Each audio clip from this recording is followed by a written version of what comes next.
Welcome once again to this self-knowledge course. Today we're diving into topic number 22, an essential part of this journey. We're going to talk about meditation. As you know, this course is designed to give you the tools you need to awaken your consciousness and truly get to know yourself.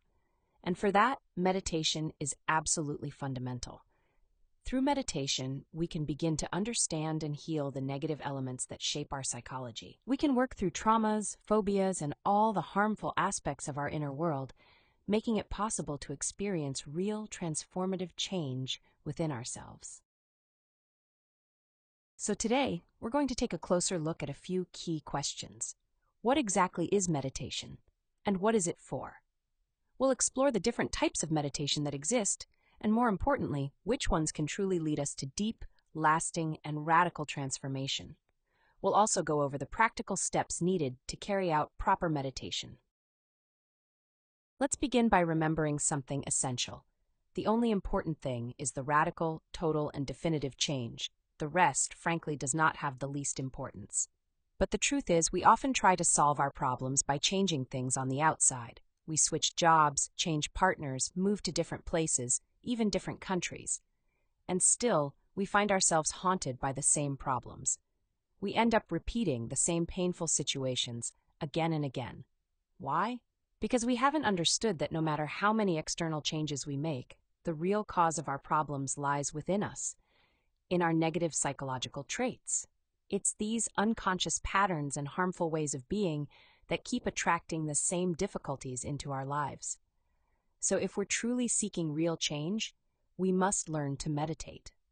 Because those who don't know how to meditate, those who live on the surface of themselves, unable to observe and study their inner world, will never be able to dissolve the ego. They'll remain like driftwood, powerless in the stormy sea of life. They'll continue reacting violently in violent situations, responding with weakness, sadness, or desperation when faced with adversity, acting with greed, lust, laziness, depending on the circumstance, without ever truly gaining self-control. That's why we need to be serious. We must move past all those superficial forms of meditation, the kind that are popular everywhere but don't lead to any real transformation. Instead, we must focus on the kind of meditation that actually helps us change, deeply and consciously. But let's take a moment to ask, what is meditation? Meditation is the path that allows us to connect through inner silence with the divine part within ourselves. In that sense, it's the gateway to true wisdom. It's often said that meditation is the bread of the wise, because in the inner world's bread symbolizes wisdom, and it's through meditation that we gain real wisdom about ourselves and about the universe. In deep meditation, we're able to reach the root causes of our fears, our conditioning, and our mistaken ways of thinking and behaving. And by seeing those roots clearly, we can begin to uproot them, liberating our trapped consciousness and recovering the wisdom hidden within. So the kind of meditation that truly helps us is the one that leads to real change, the kind that transforms us from within. Now, it's important for us to understand that there are different types of meditation, and we need to take a closer look at this. There are what we call contemplative meditations. These are widespread and come in many forms and techniques. They might involve focusing on a sound, observing something within, or simply concentrating to achieve a calm state. These meditations are often pleasant. They help us relax, feel peaceful, and unwind. But the truth is, they don't bring about real change. They don't help us understand or eliminate the psychological errors we carry within. So the moment we face a challenge, something that triggers the ego, that calm, relaxed state disappears. Why? Because nothing inside us has actually changed. These types of meditations, although popular, are ultimately inconsequential. They don't transform us. And if what we're looking for is genuine inner progress, we need to move beyond them and take meditation seriously. On the other hand, there are transcendental meditations. These are meditations aimed at producing a true inner shift, an actual transformation in the individual. In this course, we're going to learn two forms of transcendental meditation. Today, we'll learn the steps to practice one of them, a meditation that helps us dive deep into our own psychology and initiate radical inner change. Later, In Lesson 36, we'll introduce a second transcendental practice, an extraordinary meditation that will allow us to access the sixth and seventh dimensions of nature and directly experience the great reality. The meditation we'll focus on today is designed to help us search within, to uncover the root causes of our suffering, our negative reactions, our harmful attitudes. And by recognizing those causes and working to eliminate them, we begin to free the essence, the virtue, that's been trapped inside those psychological defects.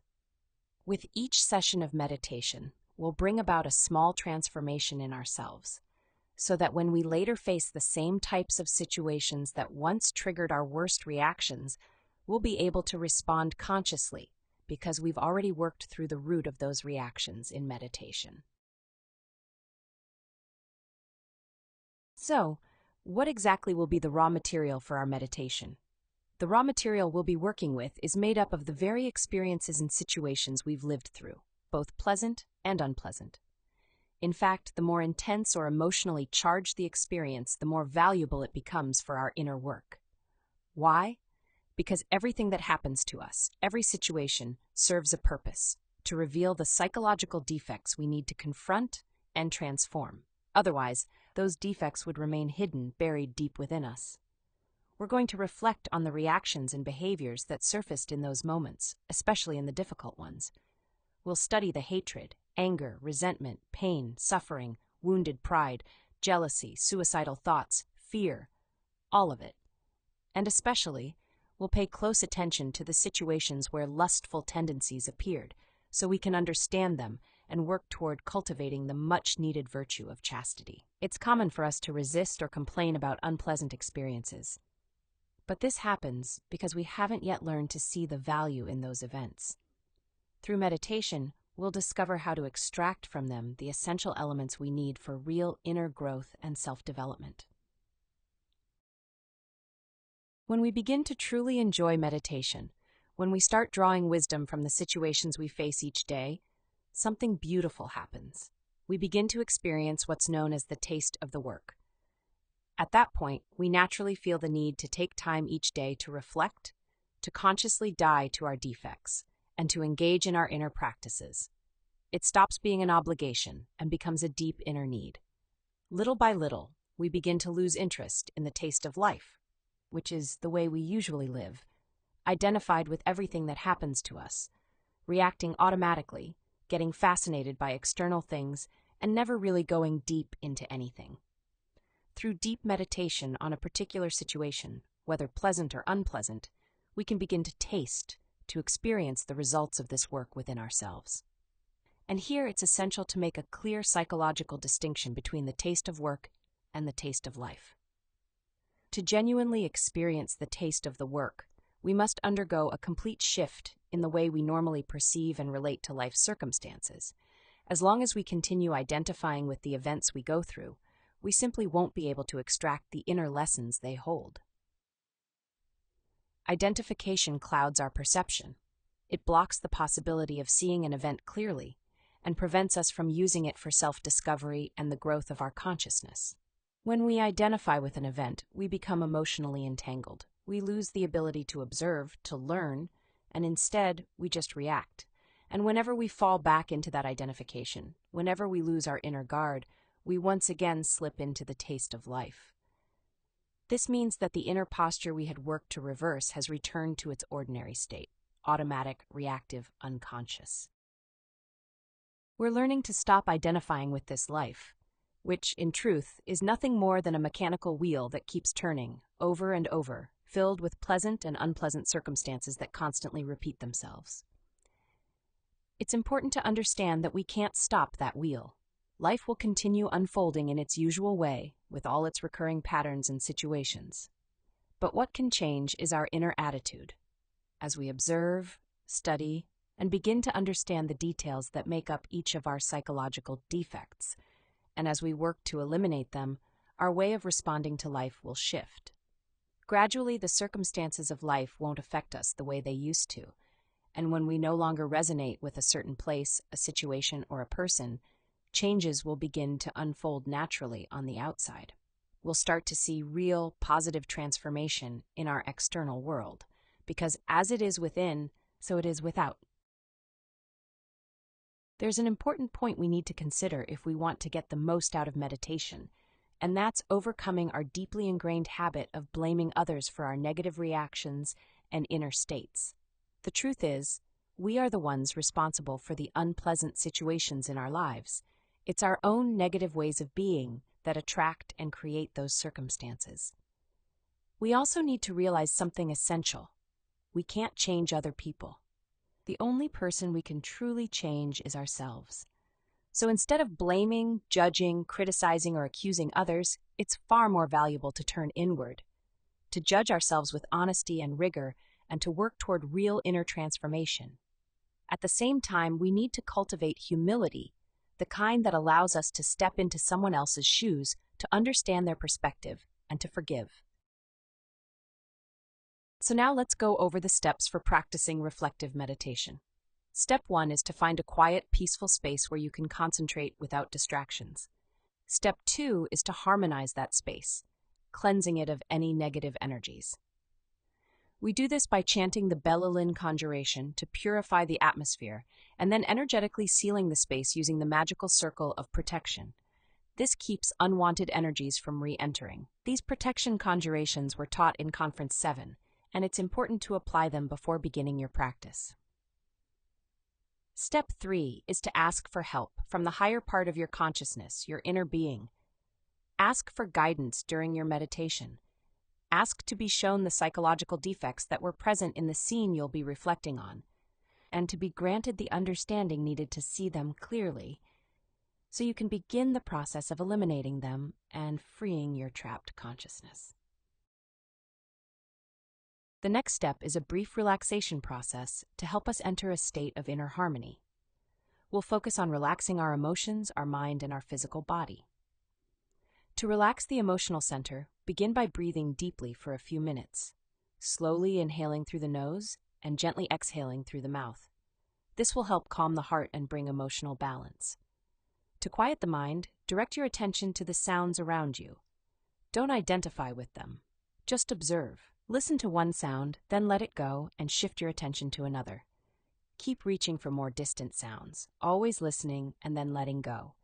You'll notice the mind gradually becoming still. Then, move on to relaxing the physical body. Visualize a radiant light entering through the big toe of your right foot. Let that light move slowly through your body, relaxing each part as it travels upward. As the light passes through, give a mental command for each area to relax. Go through the whole body this way, 3 times if needed, until you feel deeply relaxed and at peace. Once we've reached a state of relaxation, harmony, and concentration, we move into the heart of the meditation. We begin by mentally reconstructing a specific scene from our day or from any moment in our life that we've chosen to work on. It could be a moment of anger, violence, lust, jealousy, pride, fear, any situation where a particular way of being surfaced that we now want to understand and eliminate from within. Our goal is to recall the scene as vividly and accurately as possible, paying close attention to how we thought, felt, and acted in that moment. Reconstructing a scene in this way allows us to directly observe the different I's, the different psychological elements that were active and participating in the event. There's also a mantra that can help us remember the details more clearly. That mantra is Ra'am Ga'am. We chant it mentally, several times, as we focus on rebuilding the scene in our imagination, doing our best to make it as complete and lifelike as possible. As we visualize the scene, we begin to observe everything that arose within us, our thoughts, our emotions, and the desires we felt in that moment. We pay attention to each physical reaction we had, every word we spoke, and the deeper internal motives that triggered each response. We also take note of what we imagined during that scene. In short, we observe everything that was expressed within us, clearly and in detail, but without identifying with any of it. To do this correctly, it's essential to divide ourselves into 2 parts, the observer and the observed. The observer is our awakened consciousness, watching from the outside as if the scene were a movie playing before us. The observed is everything that manifested within us during that scene, the different I's or psychological defects. As we recall the scene, old emotions, sensations, and thoughts may resurface. We must remain alert and not get pulled into them. If we identify with those feelings, we end up feeding the ego instead of dissolving it. For example, if we're meditating on a moment of anger and we identify with it, we might start feeling angry all over again. If we're analyzing a scene related to lust and we get drawn into it, we might become sexually aroused. And in that case, we've lost the thread of the meditation. We're no longer working on the ego, we're strengthening it. We now go through the entire scene from beginning to end, carefully observing every detail of the ego that expressed itself within us in that moment. As we do this, we must judge ourselves without mercy, with complete honesty. No justifications, no excuses, no skipping over uncomfortable parts, only a sincere desire to uncover the ego and eliminate it. We can replay the scene as many times as needed until we've fully observed and understood all the psychological elements that manifested there. And as mentioned earlier, we must be careful not to fall into the common trap of blaming others for our reactions. Whatever happened within us happened because those psychological defects are alive within us. That's the key. The purpose of this work is to observe the defects that appeared in us, to recognize that they are part of our ego, part of our conditioning and unconsciousness, and then to consciously begin eliminating them from within. To eliminate each of the psychological elements we've discovered within ourselves, we must call upon the force of love within our own consciousness. We do this through a simple, heartfelt mental plea. Divine Mother, eliminate this defect from me. We repeat this request for each I, each psychological defect we've identified and understood. As we meditate on a particular defect, gaining deeper understanding of its many expressions and roots, and sincerely ask for its elimination, that defect begins to lose its power. Eventually, it dies completely. And when it does, the virtue opposite to that defect is born within us. Every time we eliminate a defect, we recover a portion of our trapped consciousness. That rescued consciousness brings us new strength to keep going, and more inner light to help us discover even more of what needs to be transformed. When one of these I's is decapitated and disintegrated, we feel it. A deep sense of relief, a wave of joy, a lightness within. This is the sign that real change is happening. To go deeper into understanding a defect, we can ask ourselves specific, intentional questions related to that particular behavior or reaction. Questions like, why did I feel, think, or act that way? How has this defect caused harm to others and to myself? When did this pattern first start appearing in my life? Asking ourselves these kinds of reflective questions helps us dive beneath the surface. It allows us to dissect the defect, to uncover more subtle aspects and gain a clearer understanding of how it operates within us.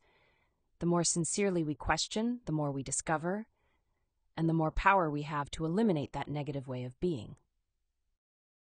Some observations to keep in mind are, we must remember that when reconstructing a scene, we must not identify with any of the circumstances of the scene, but rather see it from the outside, like a movie.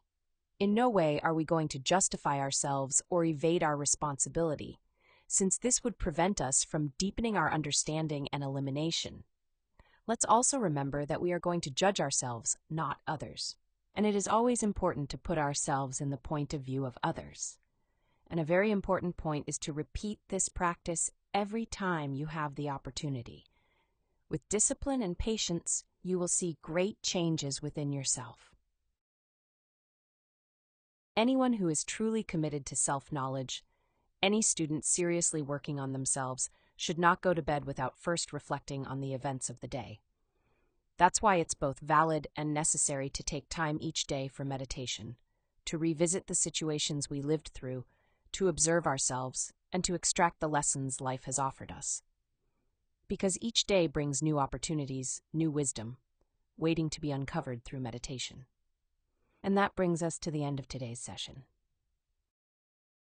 I warmly invite you to our next conference, where we'll talk about fanaticism and mythomania, two psychological defects that must be eliminated from within, as they can become serious obstacles on the path to real progress. Until next time, keep working on yourself.